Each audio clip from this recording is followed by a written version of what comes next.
Welcome to Dub Nation, the official show of the Utah Warriors of Major League Rugby. I am a depressed Jarom Jordan alongside Banksy. It was a tough one. It was a tough one Saturday night, no playoffs, but let's talk about it because it's on the show today. Chicago recap. In the death of the game, Utah loses. Just tough. Round 17 recap. New York, final game of the season, round 18 preview. We'll talk to Greg Cooper. All things Warriors, what happened against Chicago, New York this season. Off season, and Banksy's rugby rant, of course. So first off, disappointing loss, so close. Utah right there. They have a lead late. They get knocked out of the playoffs by a team that had only won once all year, despite a lot of talent on that team. But Banksy, that was a really tough pill to swallow at the end, losing to Chicago and getting knocked out of the playoffs. Well, one team showed up to play rugby, and the other team showed up to do absolutely nothing but play spoiler, and they were allowed to get away with it. So, the full-time whistle is all that matters and what's on the scoreboard, and we all have to live with it. Okay, Julian Dominguez started things for Chicago. Third minute, 7-0. Strong start for the Hounds. 22nd minute, hey, Thomas Tuaval on the board. Conversion was good, 7-7 at that point. It was a great answer, and it was all physicality at this point. The initial opening score was about a big counterattack on the side, but it looked like the Warriors woke up and responded, and were in pretty good form. Our hope is to see Thomas Tuaval wearing the red, white, and blue with the Eagles, perhaps playing Stade Toulouse coming up this fall. Dominguez scores again in the 29th, 14-7 Chicago. Then 2 minutes before the half, Joel Hodgson goes untouched from outside the 22 to tie it up. When it was a great called move, and Hodgson read the gap perfectly. And then, he joked early in the season that he doesn't score a whole lot of tries with his feet, but the kid had the afterburners on for this one. Third try in the last 4 games. He's a scoring machine right now. Later in the second half now, Joel Hodgson makes a penalty goal on the 45th with the rain starting to come down. 17-14 Warriors. A minute later, Chicago's Duke Krishna scores. 19-17 with Chicago. The conversion was off the post. Maybe the rain playing a factor there. 57th minute, Krishna gets a yellow as Chicago has had multiple penalties inside the 5 as Utah was attacking. Opportunities. 7 minutes later in the 64th, up a man, Lance Williams dots it down. Hey, it's 24-19 with 16 minutes to go. And it was great work off the build-up there for Lance just to will it over. And it was the first time we'd really seen the Utah Warriors get a chance to play in some phases and really build up some kind of significant attack, with Chicago just killing the ball and laying all over it at every turn and playing a really dirty brand of rugby that was unsatisfying for most. So for Lance to get that at home in front of the fans was a great boost. What we didn't show you is that earlier in the match, Joe Mano looked like he had a try scored, but it was knocked out of his hands in the try zone. That was a big play and a big miss in this game as well. But Utah leads at 24-19. Got to close the thing out. 82nd minute, Julian Dominguez scores his third try. And the moment he dots it down is the moment Utah's out of the playoffs. Devastating. And, I really think that Dominguez was the only one that showed up to play any kind of quality brand of rugby. If you want to beat a team, you want to beat a team at their best. And the Utah Warriors showed up to play rugby, and the Chicago Hounds showed up to make it a pit fight. And they got the better of it. They were allowed to play on the fringes of the law for far too long. And, Dominguez, to his credit, does what you're supposed to do and finished. Let's take a look at the stats. I'm still not over this. Chicago scores 4 tries. Utah scores 3. That fourth, of course, is the one that's knocks Utah out. Hey, lineouts. How about 26 lineouts in this game, which is pretty crazy. Penalties, you see 17. You're alluding to the brand of rugby. You feel like Chicago played 17 penalties there. And not really punished anything more serious than a yellow card for it. I mean, they were intentionally coming in from offsides. They were laying all over the ruck.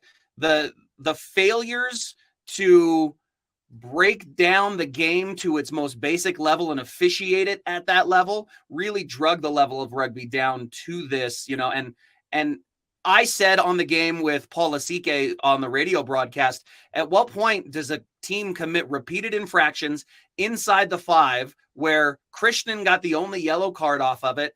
But I think we counted 7 or 8 penalties inside of the 5 meter with Utah on attack, all in a desperate attempt to keep Utah from scoring. And they were just rewarded for it by resetting the defense again, rather than being penalized for playing outside the spirit of the game and outside the laws. So you wanted more yellows, or were you hoping for a penalty try at some point?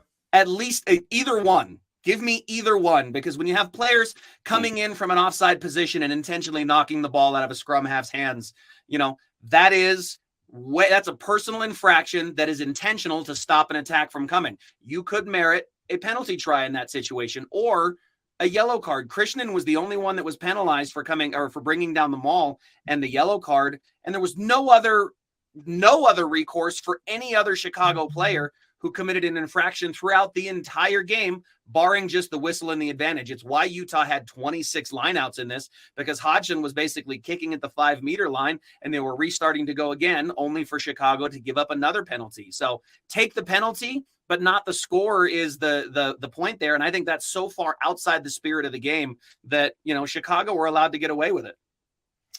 So the conversion ends up being the game winner. And Utah loses this one 26-24. Okay, a couple of game notes. Back-to-back losses by one score. Utah had not lost by a single score all year. They'd always been kind of double-digit. Now they're one score. Loss obviously knocks Utah out of the playoffs. Chicago's second win of the season. First on the road ever, expansion season. Both games tightly contested. Utah won by 4, and Chicago won by 2, and Utah finished as 6-2 at home. Certainly felt like it could have been 7-1 and maybe even 8-0. And then congratulations to Lance Williams, who was the lone member of the first 15, had a try, 50 meters run, and 27 ruck arrivals. That's a big number. Lance put in the absolute work. He's been one of the emotional leaders on this team, and really the level of rugby that he's played this year. He has elevated himself to another level. So all the flowers that Lance deserves on that first 15. 7s last year for the United States, perhaps 15s for the first time coming up this fall for Lance. Okay, MLR round 17. It was compelling and rich because, hey, playoffs and seeding at stake. Houston on Friday night beat DC. That put the pressure on Utah to have to win. Utah did not, and so it knocked Utah out of the playoffs. NOLA beat Dallas 15-10. New York locked up a playoff spot with just 1 point, scoring that fourth try, but beat ATL 39-24 to be the 2 seed at the moment. And then San Diego put up a 50-burger against Toronto, and New England beat Seattle. That was one for Seattle that had they won, they had a chance to tie or perhaps be the 1 seed with San Diego, but they lose, so they will be the 2 seed in the West. So we take a look at the standings. San Diego and Seattle are firmly the 1-2. Houston clinches the 3 as well. Utah will be the best team not in the playoffs. And if Utah was in the East, as we take a look at those, it would be the 2 seed. The West has been quite good this season. New England running away with it with 63 points in the East. New York and DC, the 2 is still up for grabs. So Utah can play spoiler against New York this week. Well, they're still going to the playoffs. It's just whether they play at home or whether they play on the road. So it'll be interesting to see how that shapes out in the Eastern Conference with home field advantage essentially at stake there. So maybe Utah gets a chance to play spoiler of their own. If you want to be sitting at either the watch party at Redemption Bar and Grill or on your couch watching on the Rugby Network in the best looking kit in Major League Rugby, you still got a chance to get all of our offerings online now at shop.warriorsrugby.com. All of the incredible retro kit, city editions, special editions, hats, blankets, everything you need for your house. Represent Dub Nation proudly. Go to shop.warriorsrugby.com now. Okay, let's preview the final game of the season. And I hate saying that because we thought there'd be some playoff implications here, but it's Sunday afternoon at 1 Mountain Time on KMYU, streamed on KSLSports.com and the Rugby Network. We will have the radio call, a Father's Day edition on ESPN 700, 960, and 92.1. New York, 8-7 this year, 42 points, second in the East. As we mentioned, they're playing good rugby right now. They've won 4 of the last 5. It's the 4th meeting ever. New York leads 2-1. The last 2 games were decided by 1 and 2 points, so we might have a little drama. Utah won in 2021 on June 19th. Just around this time, I believe it was the last regular season game. New York trying to win and take the 2 seed, as we mentioned. So there are some things to play for. Certainly the no playoff berth demotivates you in a way, but you'll hear from Greg Cooper in a minute, my conversation with him about the matchup. A couple of players to watch in this one. Andrew Coe leads the team in a lot of categories that matter, tries and carries and meters gained. The Butcher, Dylan Fawcett, all-time leading try scorer in MLR history. Brooklyn Hardacre has been really good on the wing, scored 2 tries last week. And then Jason Emery is a tremendous fly half. Can I just say how good it is to have somebody named Brooklyn on the Rugby New York team? Nice, right? They need to have somebody named after all 5 of the boroughs. Like, is there a Staten in there? Can we get somebody with the last name of Queens? That like they got to have somebody with the name from every single one of the major 5 boroughs in New York on their roster. There is a lot to play for if you're Rugby New York, and for Utah, there's a bad taste in their mouth after this game. They're going to want to go out and play for some redemption and show just how classy this team is. And let's not forget all the playmakers on the side of the red and black here, with the league leading winger Joe Mano in tries scored this year, the number 3 point scorer in Major League Rugby this year in Joel Hodgson in total points scored, and a chance to put a bad taste in New York's mouth, which, if you can't win, making somebody else's life miserable is good. Just ask Chicago. So, yeah. I hate misery loves company. I hate that, but I also love it. If Utah wins, it ties the most wins in a season in Utah Warriors history to get to 10 with 2021. Of note, Nate Brakeley, tremendous forward. The captain, he was injured 2 games ago. He did not play last week. We'll see if he's back in the lineup for New York. Okay, other games around Major League Rugby in round 18. On Saturday, you got Dallas and Chicago, DC and ATL, Toronto and NOLA. Then Sunday, how about all 3 of these games being really good ones? New England and Houston. New York, that one doesn't matter for either seeding, but it's a good matchup. We'll see if they just rest guys. New York and Utah, of course. And then San Diego and Seattle would have been way more interesting had Seattle beaten New England. It'll be interesting to see how these teams play it with managing minutes and knowing that they're going to face some of these teams just a week later in the postseason. So I hope that they would bring their best. You want to bring your best every week and put a dub on the board for your clubs. I know this Warriors team is thinking that to close out the season. So I hope the other teams around the league are thinking the same thing. Rugby fans, just because the season is winding down doesn't mean the rugby in the great state of Utah is winding down. One of the greatest events for new and upcoming superstars in Major League Rugby, the Collegiate Rugby Shield, July 13th, 6 p.m. at Zions Bank Stadium. See all of the players trying to get noticed and make their case for the MLR draft. Tickets are ready and available when you want them. Go to Collegiate Rugby Shield on all the social medias and be there July 13th, 6 p.m., Zions Bank Stadium for the Collegiate Rugby Shield.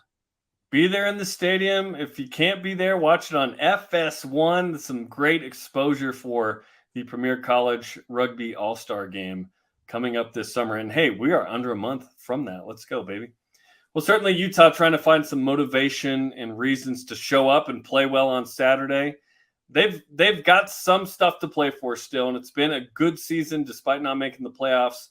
I discussed that and much more with head coach Greg Cooper earlier. All right, Greg, certainly a frustrating and disappointing finish to the Chicago game on Saturday. What are kind of your thoughts a couple days later about what transpired at the end there that ultimately, unfortunately, cost this team a playoff berth potentially?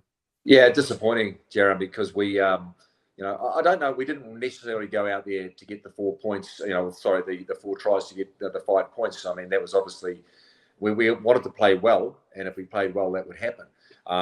And we just didn't play, anywhere near as well as we know we can. I mean, credit to Chicago, they played well, but I think clearly we look back now on a lot of missed opportunities, and so that is disappointing. We've clearly had a good season to date, and we were in line for the playoffs, and even a win may have just been enough to to get away and have a good performance against New York. So I think it's more while we clearly want to make the playoffs, and that was our goal. We obviously are proud of our home record, and there was only one slip up against San Diego. So to lose to Chicago in the manner we did when we were probably in control is obviously disappointing. What do you do as a coach in those situations to sort of remedy that, not only for this week, but going into next year in terms of like, hey, we play good rugby. We have the people that are good enough, but like inside the 22, inside the 5, there's just a couple of moments that kind of determine a season in the end, right? Yeah, that's a good comment because let's look back on the season and let's look at, beating New England. New England, I think New England are the number 1 team in the comp at the moment. It'll be interesting. They should make the final, and obviously things can happen in a final, but they look pretty strong at the moment, and we beat them. We beat Houston twice. We beat Seattle. We were leading against Seattle in Seattle.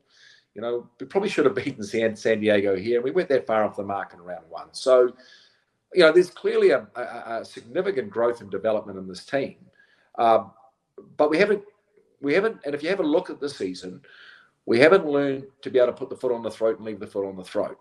We've got 3 tries by halftime against teams and not scored another one in the second half. So there is a lot of learning to be done, but there's a lot of growth that's been had. So, we have to look at this in a really balanced view and say a lot of learnings, real disappointment didn't make the playoffs because clearly there's teams going to the playoffs that we beat. So what are the learnings? And that'll happen obviously in the next week or so. But first and foremost, we've got a big game on the weekend. We've got to play New York. And New York have now got players back. I think they're getting primed for the playoffs. So what a great opportunity for us to show character and resolve, travel to New York after disappointment and win in New York. And I think that that'll be that's a motivation for us. And that's what we're going to try and do. We'll talk about New York in just a second, but to your point about this season, certainly this team from last year that went 5-11 and had a lot of close losses has turned it around. It's 9-7 this year, and you're on the fringe of being in the playoffs, like we talked about. Ultimately, you have the most points of any team that didn't make the playoffs, so kind of that first team out. And the West has been stacked. That's been part of this conversation. Like, if you're in the East, you're the 2 seed, which is wild. But the West was loaded. How did you sort of navigate your first year and not only the States, but MLR and kind of what this is and what it's like to play in these venues? And you're going to get a new one in New York, of course, in kind of the longest trip of the season. Yeah, I think, for me, it's been a big learning exercise. And now it's fair to say I know the team really well. I know our environment well. And I know, some of the things about traveling away and then. So, it's been a great learning curve for me. And I've, you're right. It's been a tough Western Conference, but that's the way it is. And I think at times it's brought out the best in us. So we could end up the 5th highest points in the MLR, and clearly we're not in the playoffs. But that's it. We live with that. We've got to understand that. So you'll get no excuses from us. And for us, we have to learn. We know we've grown. We have to learn and grow more. And hopefully, if we take the learnings out of this year and we're better for it next year, and the West is another strong competition, we're in the playoffs. So that'll be the measure for next year. So, I think it's been a lot of learning, and we'll be far better for it. One time I saw an overlay of kind of what Major League Soccer teams would travel in Europe if it was like Seattle to Miami or whatever, and it was like England to like Turkey. It was just a stupid amount. What is the travel kind of difference in terms of like American sports versus where you've been in Europe and Japan and New Zealand, and that sort of difference that it can have maybe on a team? I'm not saying this as an excuse in any way, just an observation of sort of like what the United States sort of vastness equates to and sort of its uniqueness among sports in the world. Well, for me, it's been exciting. It's a new challenge, and it is. Obviously, you look at the winter that we've had, and I suppose generally the Utah winter. There are those challenges. We can be here in winter, and then we go to New Orleans, and it's a totally different proposition. So there are a lot of, we've got our advantages of being at altitude at 4,750 feet above sea level, and others have got their advantages. But we've got a good advantage here, and we've got to milk that advantage and use that advantage. But there are disadvantages as well. So, but I think the moment you start looking for excuses, you'll find them pretty quickly. The answer is to find solutions, and that's what now I understand it a bit more. And so we want to be a solution-based team, not a problem-based team. So, but I found it exciting. We'll look back and say, could we have done it better on those away trips? It's still a rugby field. It's still the same general dimensions. So, as I said, let's look at solutions. But certainly, I found it really exciting. If I was in New Zealand, and I was traveling 3 hours, I'd end up in Australia. So that's what I mean. It's so vast, right? I'd end up in a totally different country, and I think it's exciting. And for me, living in America for the first time, it's been a wonderful experience. Here's to Miami on a road trip being on the schedule next year. As an expansion side, that would be fun. More to sort of and we'll get into this in the offseason, but we're sort of there a little bit without the playoff right there. And again, we'll talk about New York in a second, but What have you loved about the growth of this team and sort of the imprint that you and the staff have been able to put on a team that had good culture and has good rugby foundations, right? And we've seen the crowds show up because they've responded. They've really enjoyed the rugby that you put together this year. I think this crowd. My son was here, and he's been to All Black Test matches of 50,000 people. He said the atmosphere here was as good as he's experienced anywhere. And he said, you don't get that on television. He said, looking back in New Zealand, I didn't notice that. I clearly didn't understand that.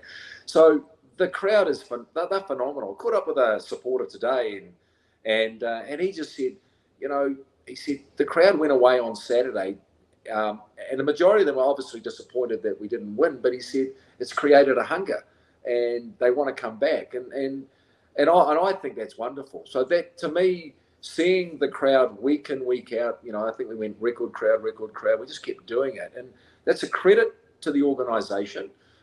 It's a credit to the players and the staff, but it is by far and away, and every team will probably say this, we've got the best supporters. No, we have got the best supporters, and that's a fact. And we've got the best atmosphere. One of the things I've really enjoyed this year is the Utah Built theme. Utah Built is not about being born here, because everyone comes, by and large, we all arrive in a certain place, a country, or whatever. Someone arrived in America the first time, and that's just the way it is. But grabbing onto the past and the history and the tremendous history that is Utah, I think is something special.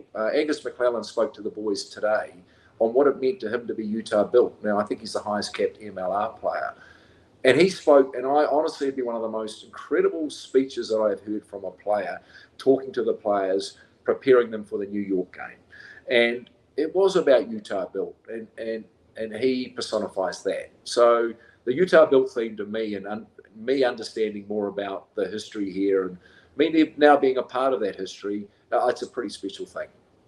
It's been cool to see, the feature videos that have come out, the stories. Because, yeah, you're exactly right. Like, I moved here when I was 11, and I have a connection to the Northwest and Portland, Oregon, but I certainly feel Utah Built from that time living here basically since then, right? Kind of adopted when I was that age. And now you are a part of that community, which is super cool.